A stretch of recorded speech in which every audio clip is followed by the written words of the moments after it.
Good afternoon, everyone. Welcome to MindForge. It is Friday at 12 o'clock here in Scottsdale, Arizona. And I am with my friend John. And we're going to be having some really good conversation today. And we're going to be talking about some things. And June is Men's Mental Health Month. And I was reading some statistics from 2023. And over 49,000 people died of suicide in 2023. One person for every 11 minutes took their life. And it baffles my mind. And most of those are men.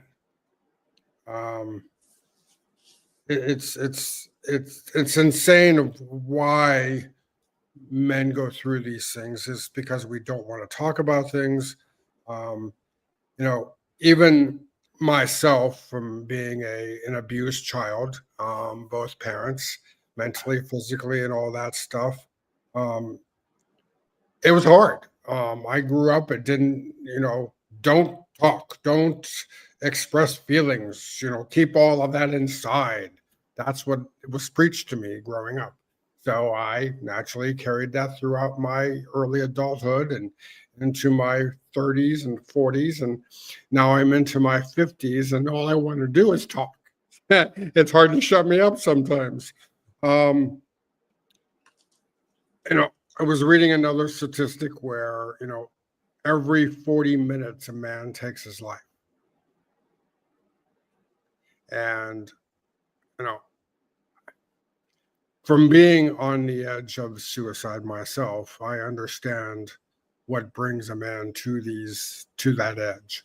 It's either emotional, it's either, difficulties in relationships, money, job, just everything in life. So it brings me to why I started this podcast, was to start shedding light on this subject and opening up the conversations, which is how I met my guest, John. So, John, tell us a little about yourself. Well, thank you, Will, for having me on this show to be able to discuss male issues. We talk about men's mental health, and we talk about, it's a big subject to unpack. It's, human beings are complex, and you just mentioned something about traditional roles for men, about not talking about feelings and things like that. So, and now that we're living in the age of the mantra of the toxic masculine man, it's even gotten to be more complex. But, I'm in the Shenandoah Valley in Virginia, and I have a similar story to most men about childhood assault, sexual assault, at an early age, in between the summer of the 3rd and 4th grade, and then dealing with thoughts of suicide at a young age, or being exposed to something that children of any age should be exposed to. And, living with that dark, dirty secret all through junior high school and college, and, professional life after college, military life, and then life after the military, small business owner for 23 years. And then about 13 years ago, I was involved in an accident that was alcohol induced, and not proud of that. Don't drink and drive, please. Don't drink and drive. But what happened was the dark, dirty secret that I had kept hidden for so many decades proliferated. I couldn't put together 3 sentences. I couldn't focus.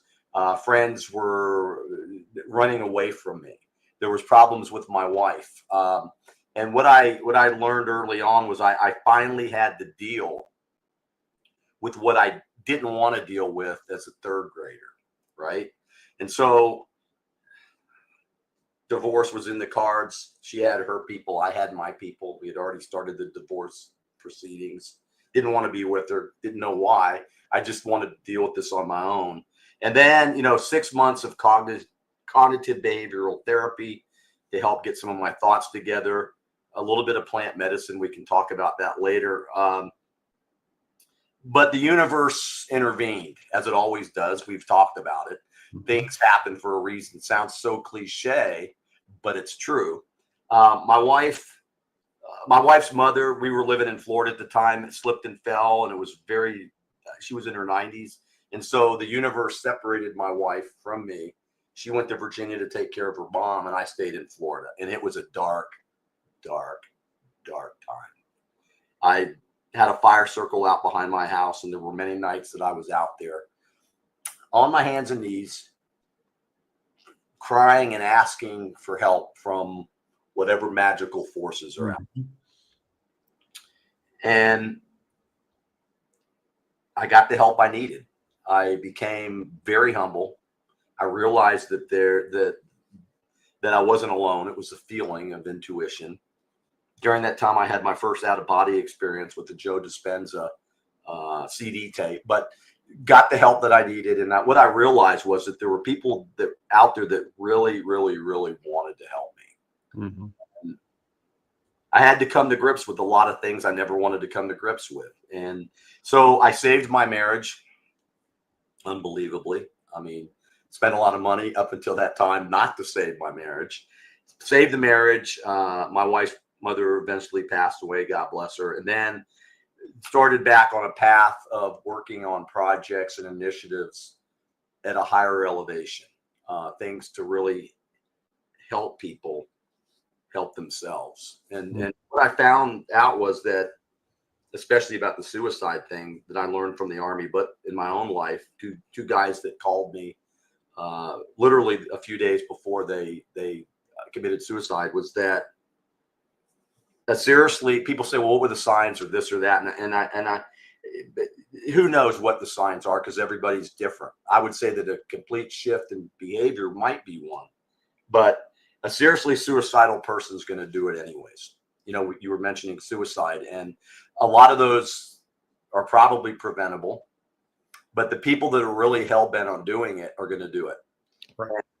The people of us that are left behind to experience the life we have left and need not feel guilty. You know, for a long time, the two guys that did that, I felt really bad about that I didn't call one guy back because he was an Army brother, and the other guy, pretty much the same thing. He wasn't an Army brother, but he was a fairly close friend. And I beat myself up for a while. When I started to think about the facts of each case, there was nothing I could have done. I don't even think a conversation would have helped, because I think both guys were hell-bent. One guy had actually gotten to the point of delusions, which had come about because of his deployments, multiple deployments in a war zone. Mm-hmm. But that's my story. You know, I'm not a victim. I'm just a guy who was raised with some fairly decent parents. My dad was pretty strict. My mom was pretty emotionally abusive, but you know, that happens, just as you pointed out, Will. You know, we weren't asked to be born, but we were born with what we've got. And then it sounds so trite to say we need to just deal with it, but we do. We just need to deal with it. And that was always my thing, Will. You know, suck it up, Buttercup.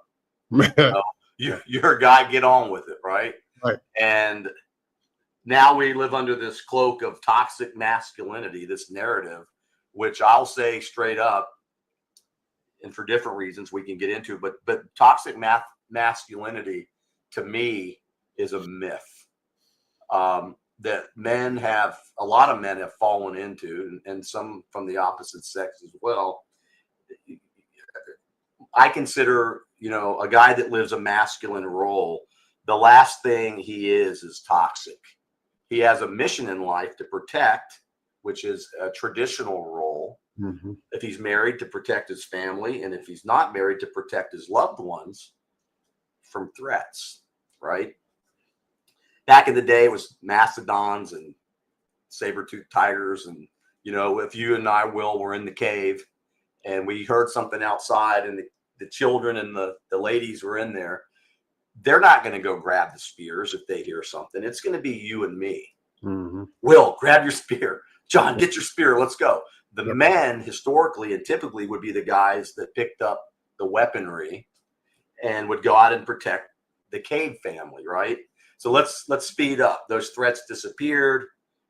There's always been a threat, but now we're living in a different age. And I think the threat today is the threat of unreliable information.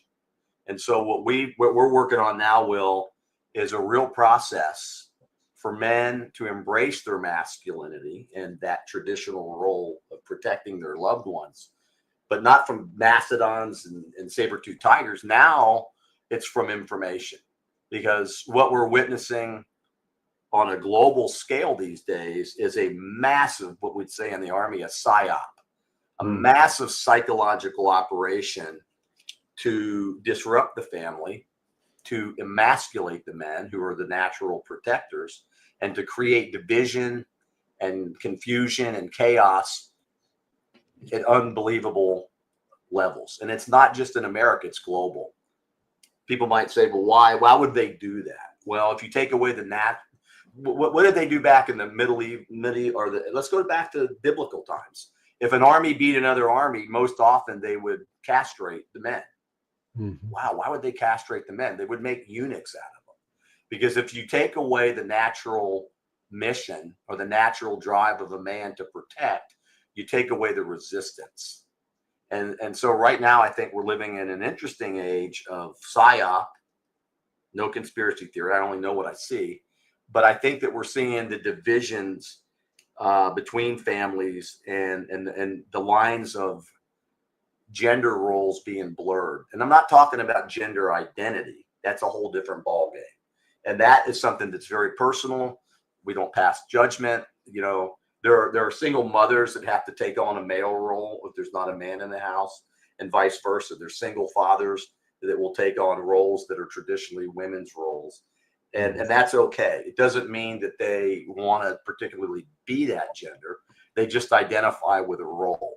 And so that's a different thing. But so and you probably want to, well, how is this all coming together? Well, the planet Earth is a target-rich environment for people that are looking for ways to improve, looking for ways to better themselves from the traumas that they have experienced. And I personally think that nobody wants the chaos and confusion that we're witnessing right now 24/7.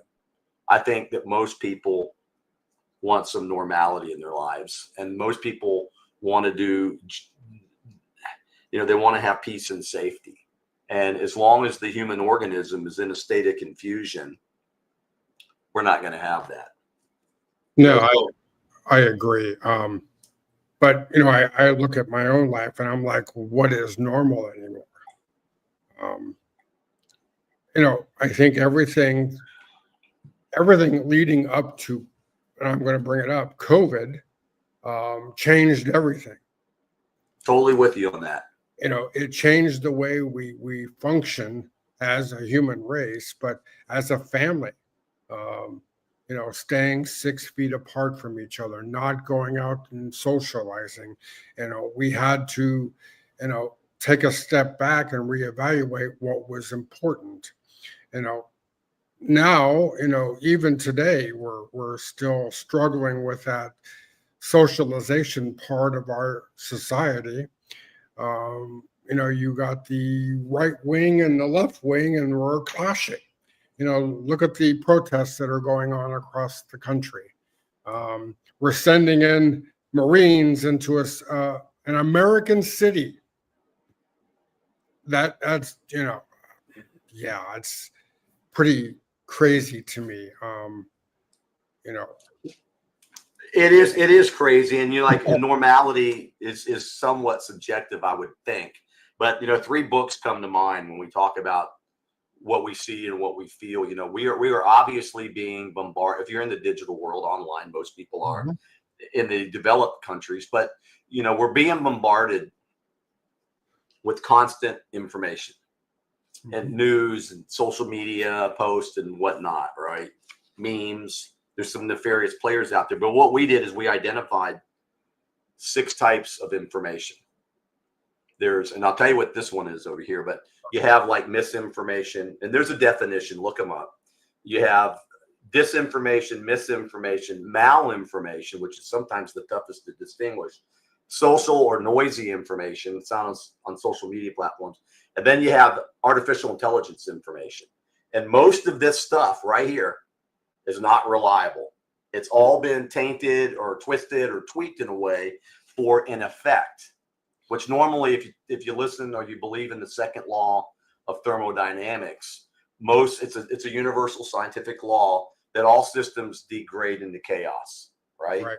It's science, man. It's the universe. The other type of information is reliable information. You know, Will, you and I could come to fisticuffs over an issue. Your truth, my truth. And then, but if we were open-minded enough, which most people aren't these days, because these stories have affected their emotional centers. And once you get somebody that's tweaked on something, it's hard to get them off that rock. But if we were open-minded and humble enough, you and I most people would come to an agreement of some type of absolute truth in whatever issue we were disagreeing on or in conflict with. So we've developed some tools. We're actually working on a college curriculum that's written, it's being edited, to reignite critical thinking and intuition, and then having a process of skills to be able to analyze information and then what to do with that. The high school one is finished. We're using AI to do that, a company in Ireland. But so we've got a methodology to reignite the use of our intuition. Like if somebody tells you and me something and it absolutely sounds like the hair goes up on the back of our necks or whatnot, we know it's not true. We need to tap into that again. Human beings, men especially, if they're the protectors, right? And then what the early philosophers talked about, Plato and Aristotle and Socrates, what were those guys looking for? Well, they were critically thinking. They were using the gray matter that every human being has been blessed with. And they were studying logic, and they were studying reason, and they were trying to come up with answers to the questions that human beings had. You know, why are we here? Why do people do this? Why do people do that? And then they would do something that we hear a lot about these days, but we don't see a lot of it. Then they would utilize common sense to come to a determination and go about their business. And there was one time when philosophers and people that did those kinds of things were well respected. You know, philosophers were like, holy cow, let's go ask Will. You know, he's the local philosopher. He's the guy. Let's go ask the Oracle Will. But we need to get back to some of those traditions of using our gray matters, and not listening to every single thing that we see or hear in these digital marketplaces. Well, we're so easily persuaded to believe it. Because, you know, I guess in some people's minds, if they read it or see it on the internet, it must be real. It's crazy. Oh, man, yeah. And I'm like, seriously, I could sit there and watch a dozen things on TikTok, and none of it is true. None of it. Yeah. You know, you go onto Google and you Google these things. Well, this person, it said on TikTok that this person died. Well, you go into the actual Google and you put their name. No, they're still living and thriving. But yet we're so easily persuaded to believe it. And it's a wonder, you know, people in general are all over the freaking board is because we've made them out to be. Our information is coming from, like you said, 5 sources of crap. Unreliable information. It's not very unreliable. But I like crap better, really, because it is. If it's not true, why do we need to listen to it, right? Right. But yet we're so hell-bent on it that, you know, we look for that crap to fulfill in our life. Yes. Totally on board with you on that. You know, what happened to the days where a family could sit around the dinner table and actually converse? Great question. Yeah. What happened? No. Now we're in the digital age where we can't sit down at a dinner table without the phone or the tablet. But Or the at the game, restaurant. Remember restaurants when we used to go out as a family or a group of people and everybody would be talking and conversing? And nowadays, some restaurants are pretty quiet because everybody's on their cell phone. right. And, it's actually, I was in a couple of restaurants a while ago that, the restaurant manager would ask you to turn your phone off. Because, like me, I'm a restaurateur. I gauge the temperature of my restaurant by the conversations that are going on. And if I hear quiet, oh my God, what happened? Do they not like the food? Do they not like the atmosphere? I start second guessing everything when it's really none of that. It's just we forgot how to have civilized conversation with each other and to talk about real stuff that's going on in our life. You're spot on. You're spot on. Not only are we experiencing the greatest psychological operation ever in the history of humanity with the digital products that we're exposed to and the news, but we're also in an age, and you just made me think about this. Think. Okay. We are probably not probably. You can see it every day. We are living in the greatest age of intellectual laziness that human beings have ever been through. Nobody follows their intuition, which is a universal gift that we all have. Nobody does any due diligence to see if, like you said, oh, that guy's dead. Holy cow, I got to tell 100 people Joe's dead. Nobody does any due diligence to find out if what they've heard or seen is truthful. And then once they've been taken, once they've been snookered, like this whole myth, this rubbish, this crap of toxic masculinity, then there's anger. And you can't be angry at yourself for being wrong. So you become angry and frustrated at the people around that don't think like you do. Right. So what do? You cancel them. You say that guy's a jerk. I'm putting it nicely, but it creates more division than ever before. It brings a couple of books for your listeners that are really great books. One of them is by Jerome Lanier. He was in that the Social Dilemma movie a few years back, the long-haired guy with the dreadlocks, and he wrote a book, You Are Not a Gadget. Very interesting book. He doesn't even let his loved ones look at anything, and he's the guy that helped create virtual reality. So if a guy's that brilliant and he's telling you in his book, be careful of these tools that you think that you're getting the truth from, be careful. You're not a gadget, right? The other books that I think Cal Newport in his book a few years back called Deep Work, Cal Newport, and it's all about the digital detox or what, how a break away from these digital tools can actually help you to lead healthier lives. It's a great book. And then I'm reading a book now, just came out, called Super Bloom. Super Bloom is phenomenal so far. I just started it, and it's about how the digital marketplace, or conversation place or whatever, rather than bringing human beings together, what they originally thought the internet would do. And this is great to have a show like this because we're actually talking about real things and we're not lying to anybody, right? But it talks about how this whole internet thing was supposed to bring us together. And it had the exact opposite effect. And I'm only halfway through it. But what basically Super Bloom is about how digital products and services and platforms are destroying humanity in so many words.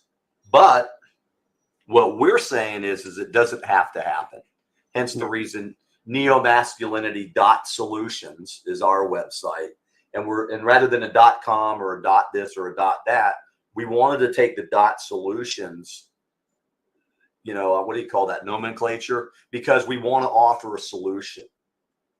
So many people, as you well know, you've got a podcast show, so many people are talking about stuff, but who's really offering a solution?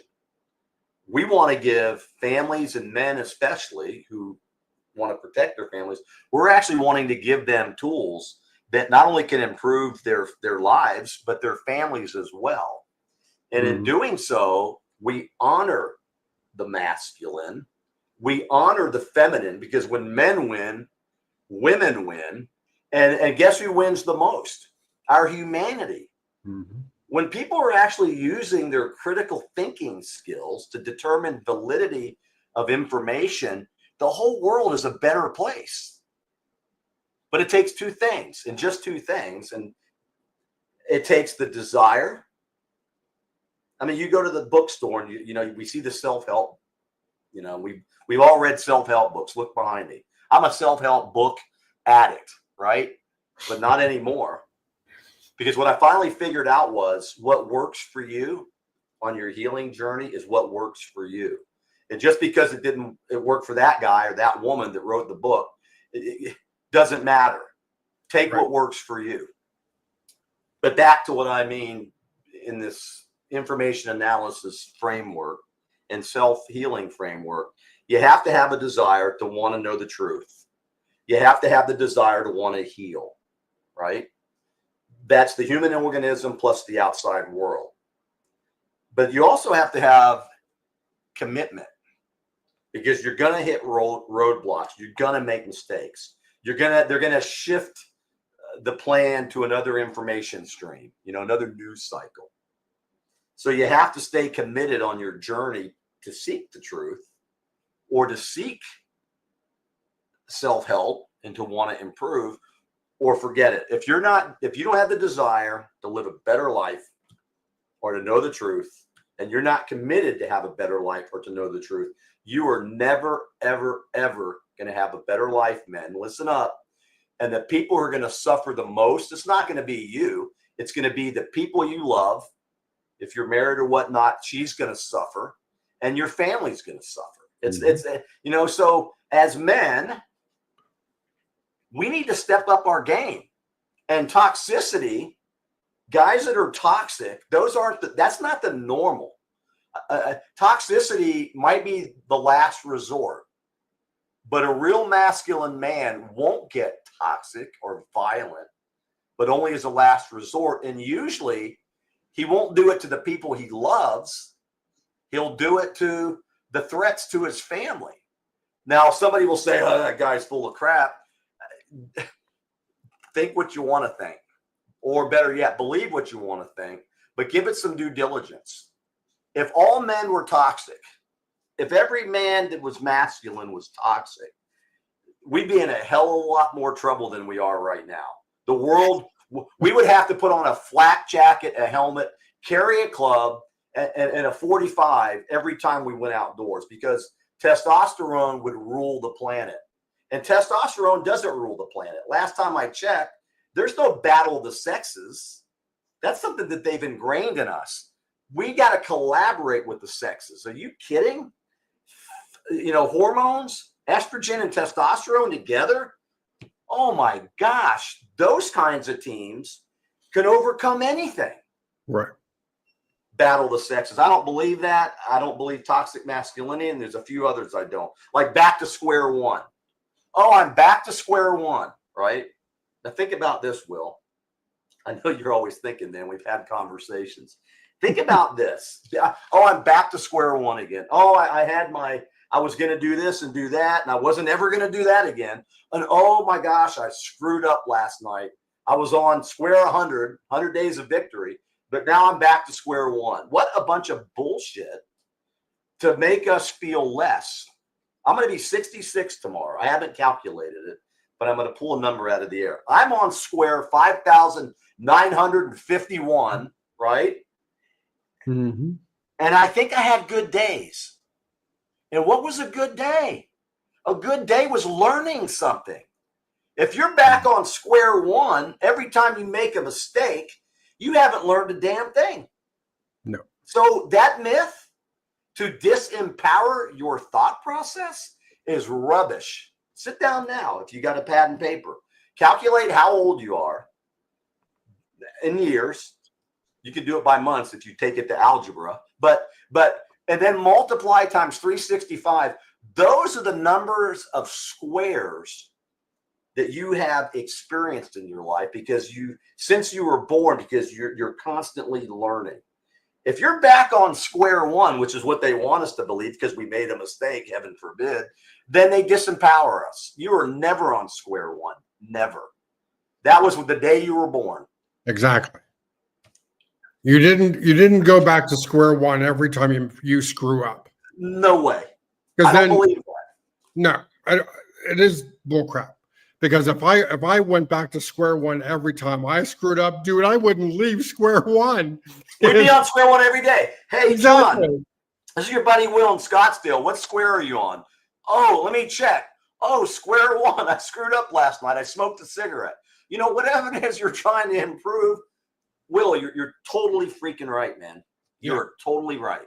You know, and if we can't get off, square one, and every day go to square, every day starts a new square. Square two, square three, square four. You get the chance every day when you wake up and your feet hit the ground to keep improving on your life. Take the previous day's learnings and keep moving forward with those. I couldn't agree with you more. And what I did, let me just take it. I'll add to that. Okay. Because we all talk about journaling. I journal. I'm pretty consistent. If I want to change something about myself, and I've got a couple of numbers off to the right, I'll start a number count. Today I want to do this. I don't want to do this. So every day that starts the not doing, I put a number. It's 1, 2, 3, 4, and I'm getting it. It's in my brain. I know why the number's there. And then whoops, it's Friday. I ate some ice cream. So rather than go from 4 to 5, the next day is 4. It's not the same square. You still have 4 days of victory. So do that for yourselves right now. If you do journal, and I suggest a journal, it doesn't have to be a dissertation on, chemical, organic chemistry. Just keep a journal, write in it like it's your best friend. And then if there's something you want to change right now, write it down and then start day one. And then every day that you don't do what you want to improve on, keep a number there. But if you make a mistake, and it's okay, we're all making mistakes, right? Just start back at the last successive number. And I can tell you this, you will have more days of victory. You will actually see improvement every day. And then when you get to like 1,000 or 1,500, whatever it is you're trying to change, you won't even think about that anymore. That, you won't eat any more ice cream, although I love ice cream. But that's a methodology that goes against the grain about always being on square one. And I guess my point is that we don't have to believe what they're telling us. We don't have to believe there's a battle of the sexes. We don't have to believe we're constantly on square one when we make a mistake. And we don't have to believe that we're toxic because we're masculine. They're feeding us this nonsense all the time. And I say resist. I used to be 406 pounds. Case and a half of Diet Coke a day. And now I'm 220 pounds. Good for you, man. What a victory. Holy cow. Tell me about it. But then I was to a point where I kept beating myself up because I wasn't losing any more weight. So I gained a little weight. And I keep beating myself up. Then I lose weight because I beat myself up for gaining weight. And it's like this constant hamster wheel that I was on with the weight. And I know I'm not the only one out there with weight problems. I'm an emotional eater. I eat when I'm in motion.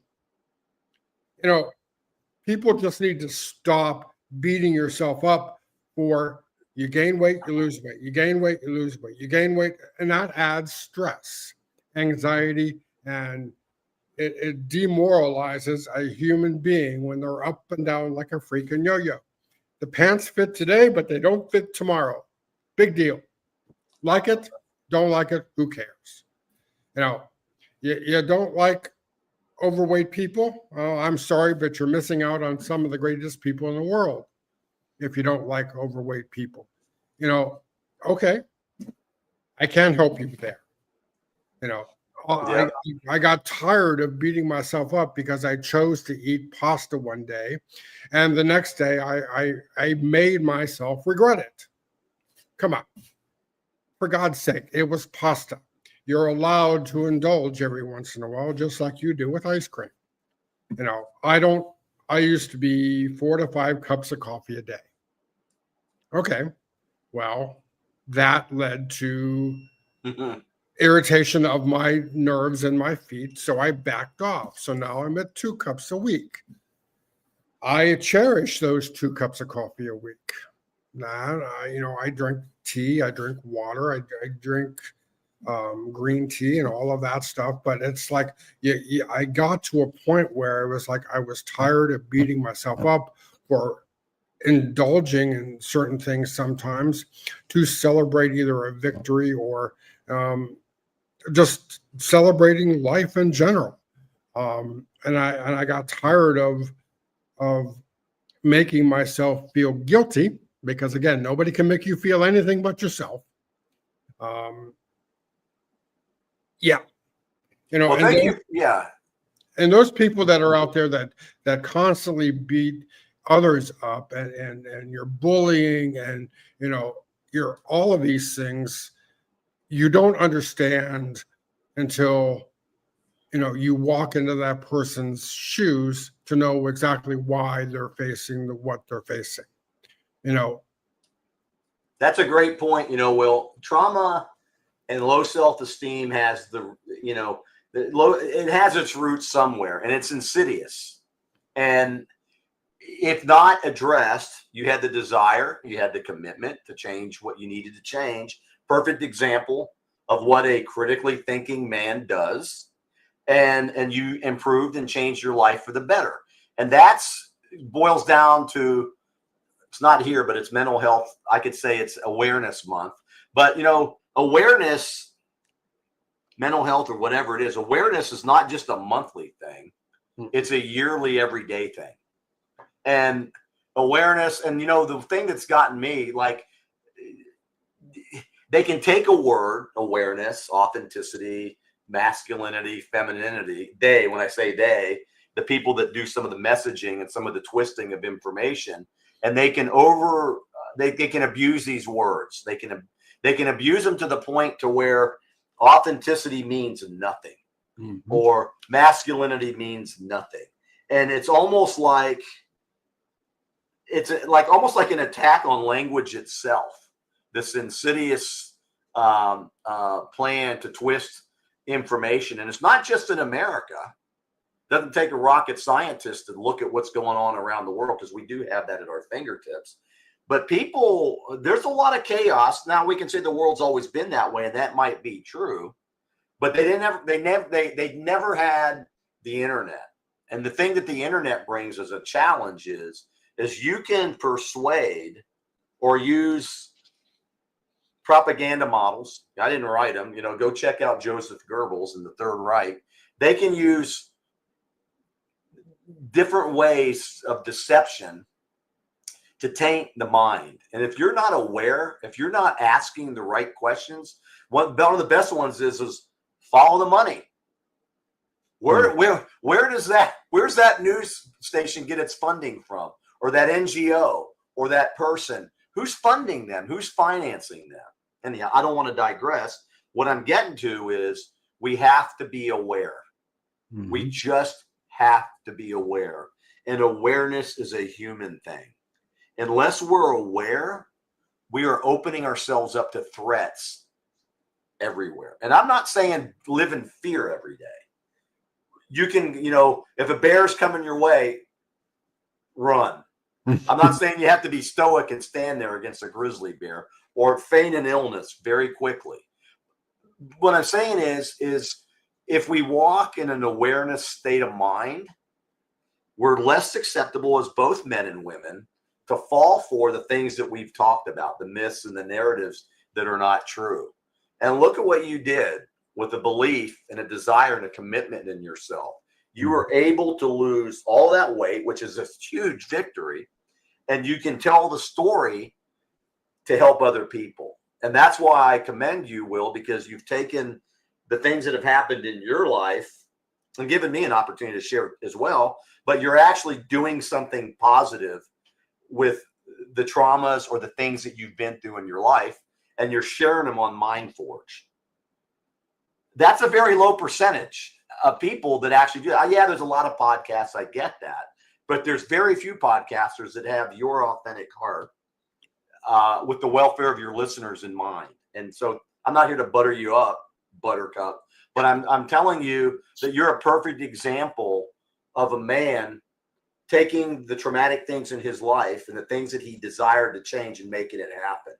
So God bless you. You know, that's a real execution of the whole concept of personal healing. And that didn't come from a book. Nope. That came from your heart, and it came from your mind working together so that you could live a better, healthier life. That's all. I didn't want to die.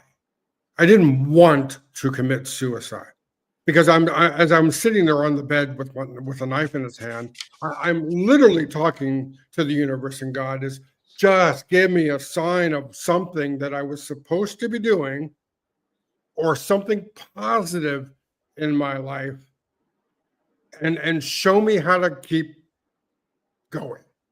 And that's what they did. I got the sign that I was looking for. I got a life coach. You know, they started, you know, here's the things to work on, Will. Here's the things that are bogging you down. You know, I had to learn to meditate. I had to learn to take a step back and breathe. Because, you know, not everything. I will admit that I'm a chronic overthinker. I overthink every freaking thing. No, not you, man. Yeah. No way, brother. Yeah, I do. And that's I had to, you know, sit back, and even this morning I sat back and I'm like, what the hell is going on? You know, because I got some things going on in my personal life that I'm not crazy about right now, and I'm a little, you know, irritated with the way things are going, but those are my things. I know how to fix them, and, you know, we keep going forward. But, you know, why does it take a month of mental health awareness to keep the conversation going the other 11 months of the year? You know, Good question. Yeah. You know, I get it. It's not something that society is comfortable about talking about, because we would rather hear that, you know, this soldier died a hero's death. Well, okay, great. I like to hear those stories too. But let's get down to why every 40 minutes a man is taking his life. Why? You know, is it because he lacks authentic people in his life? His inner circle is not supportive enough? Okay, I'll buy some of that. You know, what exactly is going on in a person's life that brings them to that point? You are absolutely right. If somebody wants to kill themselves, they're going to do it, regardless of who says anything. You know, we can throw all the drugs at this disease we want. We can throw all the advice and the smart people at it. But at the end of the day, the only thing that really makes a difference is having conversation. Can we sit there and confidently talk about our feelings? What is going on? I'm not happy. I'm borderline, but I'm not happy with the way things are going. And okay, yes, but I also create a lot of that crap. Okay. So, you know, as I move every day, I change every day, and, you know, I evolve every day, and I level up. You know, I sit there and have a conversation with the universe every morning, and I'm like, show me what's going on. Where did I go wrong yesterday, and how do I fix it today? And, you know, those are the types of things that keep pushing me forward. You know, I have friends that are, you know, they're battling health problems, they're battling relationship problems, they're battling financial problems. Okay, everybody has them. That's true. How do we fix it? We talk about it. Because you may know a solution that I'm not thinking about. So we're going to come to that. We're going to come and solve it together. Collaboration. Yes. Yeah, we're not going to fix the world in one day. This didn't happen in one day. Mental health issues have been since the dawn of time, from the caveman issues all the way up. Cavemen worried about shelter. They worried about food. Food, yeah. They didn't worry about, money. They worried about, if I go out here and if I fall off a cliff, who's going to pick me up and put me back together again? Seriously, we got to find a middle ground. That way, guys especially feel comfortable sitting around a campfire or sitting around a dinner table or sitting somewhere and having conversation. This is how I'm feeling. This is, if you can't have a conversation with your spouse over this, then who can? You reminded me of the human organism and why we do things like that. And let's say we're sitting around that campfire and you're a Phoenix, is it the Phoenix Cardinals?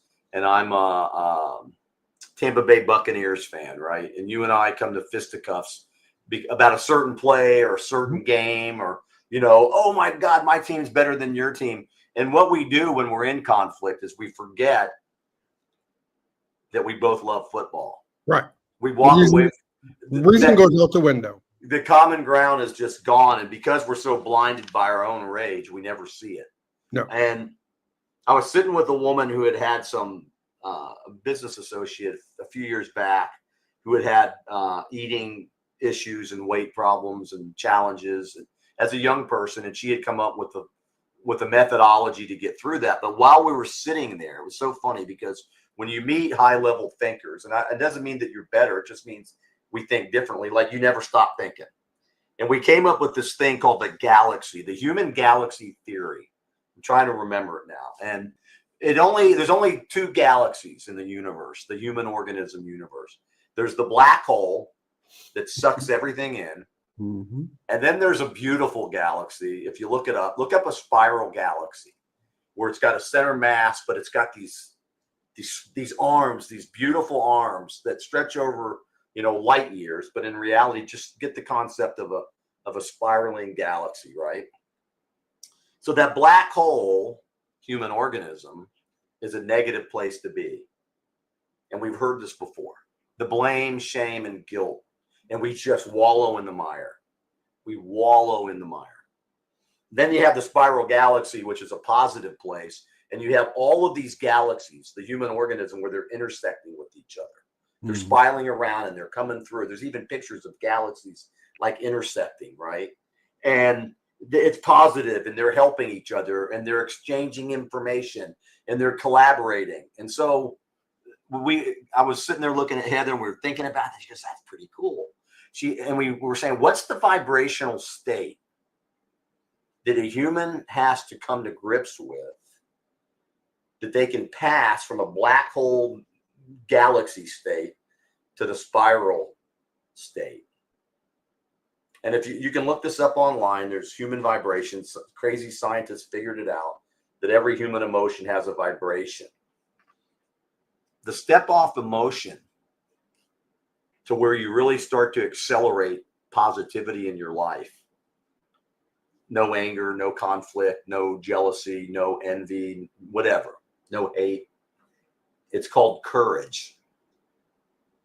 It's an emotional state, and everything's down here in the black hole galaxy. And then when you hit that courage emotional state, you start spiraling and you start getting it. You go, holy cow, I understand that now. But it does take what we talked about earlier. Well, we can add another thing now. We can add humility, which you talked about when you were in that moment of despair. You humbled yourself to the universe. Give me a sign. What's that song? Sign, sign, everywhere, sign. But we have to be aware enough to see it. And we have to be desirous enough to want to change it. And then we have to just stay committed. And let me tell you, you mentioned this just a few minutes ago. we've all got issues, right? Paying bills, kids in school, car bills, whatever. We've all got issues. If you think that your issues are any traumatic than the next guy's or gal's issues, then you're not in the right headspace. You need to get over to the human race, and you need to humble yourself, and you need to ask for help. And I've been in that dark place, just like you, just like millions of other people that decided they wanted to change. And that's what you have to do. But it takes humility and courage to move out of black hole state to spiral galaxy state. So next time I see you, and you ask me, what the hell's going on with you, John? I'm going to go, Will, I'm spiraling, man. I'm exchanging ideas. We're being positive here. We're trying to pull the black hole people out of that place, and we're trying to spiral them into something better in their lives. That's all. And that woman, Heather Hackett, who I love dearly, she helped me. She was the one that gave me the inspiration to sit there during a lunch one day to come up with that kind of philosophy. But it's not our knowledge. It came from somewhere outside of ourselves. And I remain firmly convinced. I'm firmly convinced. It's a TBI thing. I'm convinced that every single one of us has something good inside that we can share with others. I'm convinced of that. I don't care if it's how you gave up chewing gum. Right. There's a story that there's a thing that you have been through that may not have been easy to get through, but you can use your story to help somebody else. And that's what you're doing with this show. And I'm just grateful that I didn't do the things I had been thinking about doing, like, driving underneath of a truck down the highway and other things that go through your mind when you think that you're never going to make it. Trust me on this. If you don't trust me on anything else, trust me on this. You're going to make it. Mm-hmm. But I have to challenge you. Do you desire to make it? Are you committed to make it? And if you're not either one of those, and you don't have the courage, especially you men, to reach down and grab them, we know what that means, then you are never, ever, ever going to be a spiral galaxy. Never. You're going to stay a black hole, and you're going to suck more black hole people around you, and you're never going to experience the life that you could have if you thought otherwise. It's a reality. I didn't write that. That came from outside of me, but your show inspired me to share that. And thank you for that, Will. You're welcome, and thank you for sharing that. The one thing that, people think that, all of these things will get you to a point. It's when you get to that point, when I get to that point, I'm like, what's next? Okay. Do I have bad days? Absolutely. Do I have dark days? Absolutely. Do I have days when I'm down in that black hole galaxy? Absolutely. But it's what I learned on my way to the betterment of life that pulls me out of that black galaxy. It's the knowledge that you'll gain once you make that decision that I want more, I'm worth more, and I need more, and you're committed to yourself to making those changes. You will learn the processes and keeping yourself out of that black galaxy.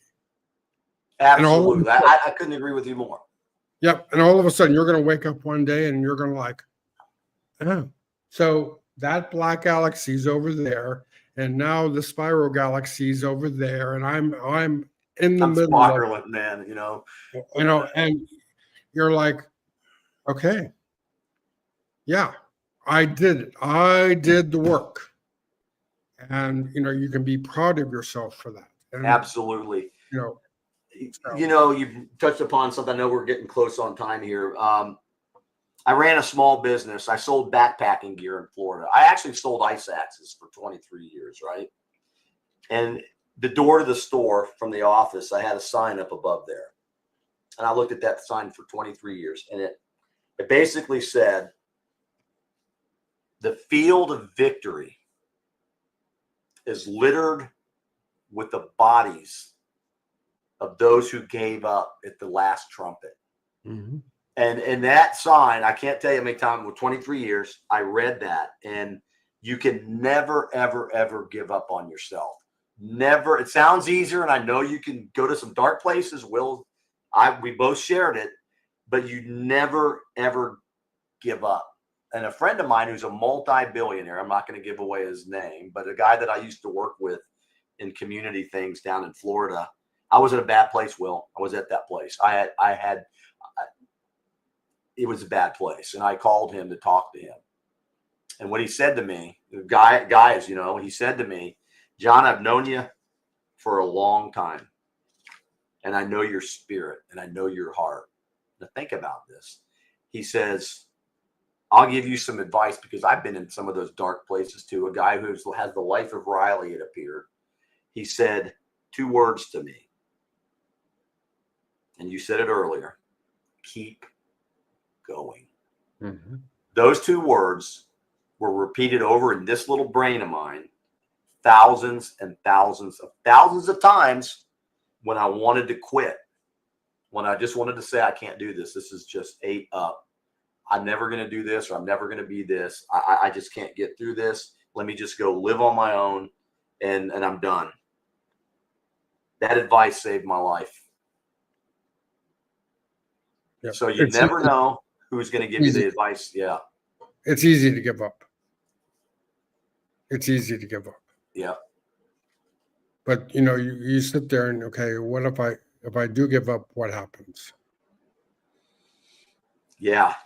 Yeah. So I know, thank you very much for allowing me a chance to talk with you and some great conversation. And so John, how do our listeners find you? Tell our listeners about what you do currently. Okay, great. You can visit me. I'm also a writer. I do some poetry work, but I've got over 6,000 or 7,000 poems, that I've stored away. I've published a couple of books, but you can visit NeoMasculinity Solutions, and we're not the neo-masculinity that Google gives you. We're a different definition. So NeoMasculinity Solutions. Please visit us there, sign up. We're working on a lot of really cool things, and I'd love for you men especially, but we're not exclusive of women because we need strong women thinkers too. You're welcome to visit and join us, become part of the Sentinel Roundtable. And then I got my own personal website, which is johnkrotec.com, the poetic human. And it has a little something to do with poetry, but the reality is the poetic human is something different than written poetry. So each and every one of us can be a poet, poetry in action. And it has, like I said, it's something different from the writing, although the writing can be part of it. But that, and then you can just, I'll give you my cell phone. I don't care if you call me. If I run out of data, I'm good. I'll just get some more. Call me on my cell phone, 941-400-7333. The universe gave me that number, and there's something to it. But give me a call, and you already know, Will, how to contact me. So we're already texting messages. So thank you for that, and then thank you to your listeners. And if you're out there and you need to talk to somebody, or you need to get your life in order, and you need to get out of that black hole universe, you can do it. Will's living proof. I'm living proof. We are as authentic as they come. And we're both men on a journey to help other men and women. So thank you. Thank you, John. Thank you for listening and giving some insight. And again, if you are out there and you're hearing this and you need to talk, reach out. And don't think that you're weak. Don't think that you're anything less than a man, because it takes a big man to reach out and admit that he needs help. Absolutely. So thanks, everybody. Have a great day, and we shall see you next week. Thank you.